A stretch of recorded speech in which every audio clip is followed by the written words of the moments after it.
Also in the UK, King Charles III has made his youngest brother, Prince Edward, the Duke of Edinburgh. The title was last held by their father, Prince Philip, from 1947 until his death in 2021. What if I told you that behind the polished image of the British royal family, a quiet but serious dispute has been unfolding?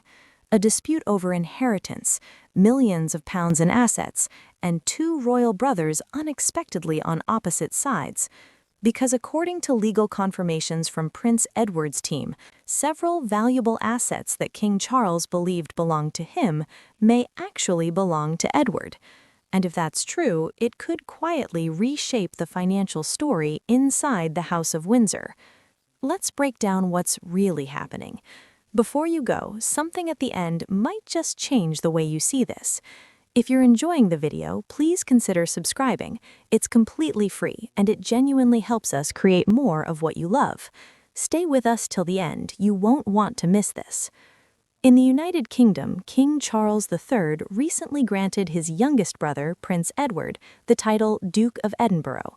The title had previously belonged to their father, Prince Philip, who held it from 1947 until his death in 2021.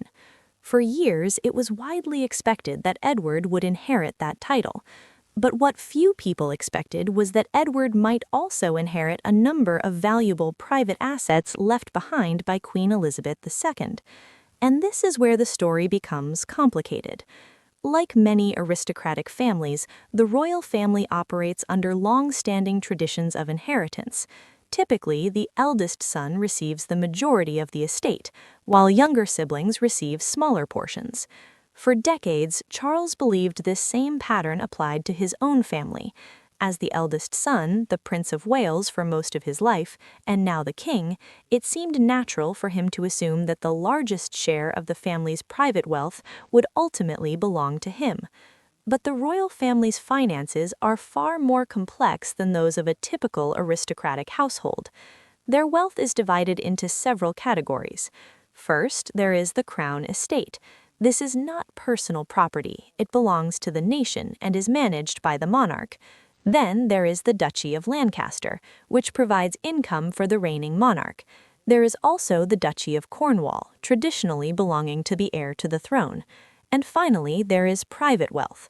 This includes personal property, investments, estates purchased privately, art collections, jewelry, and financial assets owned by individual members of the royal family.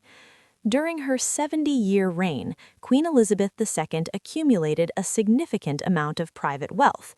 While much of her status came from the crown itself, a considerable portion of her assets were genuinely personal. When the Queen passed away in 2022, her estate had to be divided according to her will. As king, Charles automatically received certain royal responsibilities and financial structures connected to the monarchy. But Queen Elizabeth's private assets were distributed based on the instructions written in her will. And that is where Prince Edward enters the picture. According to legal representatives close to Edward, Queen Elizabeth specifically left several valuable assets to her youngest son. These reportedly include a privately owned estate purchased in the Queen's own name many years ago. Unlike Balmoral or Sandringham, which are associated with royal holdings, this estate was a personal property.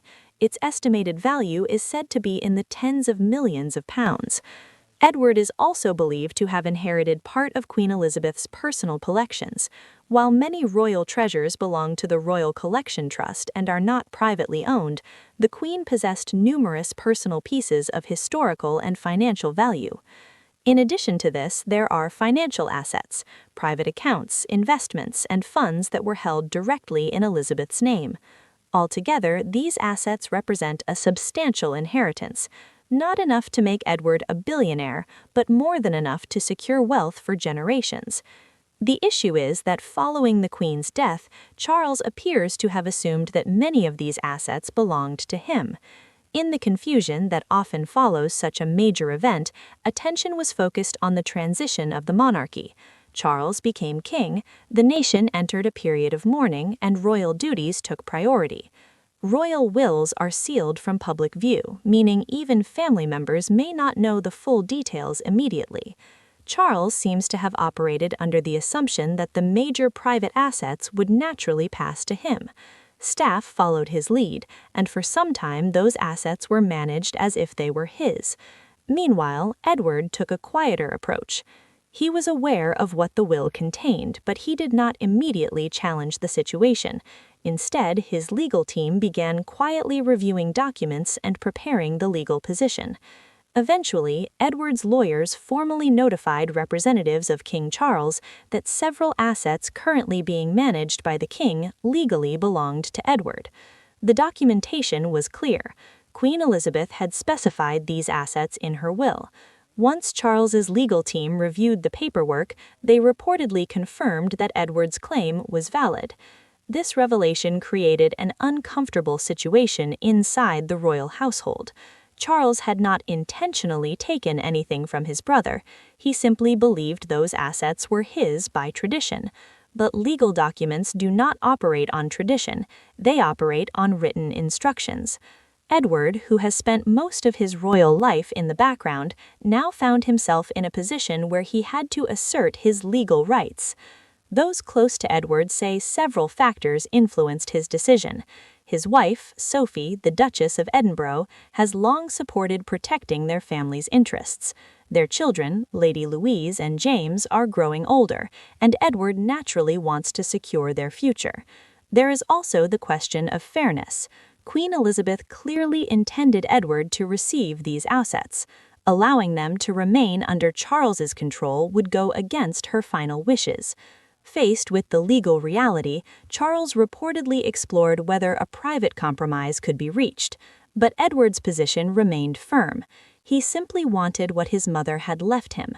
Rather than risk a public legal battle between royal brothers, the most likely outcome is a quiet transfer of the assets back to Edward. Still, the situation reveals something rarely seen by the public. Behind the carefully managed image of unity within the royal family, there are real disagreements, real tensions, and sometimes even legal disputes.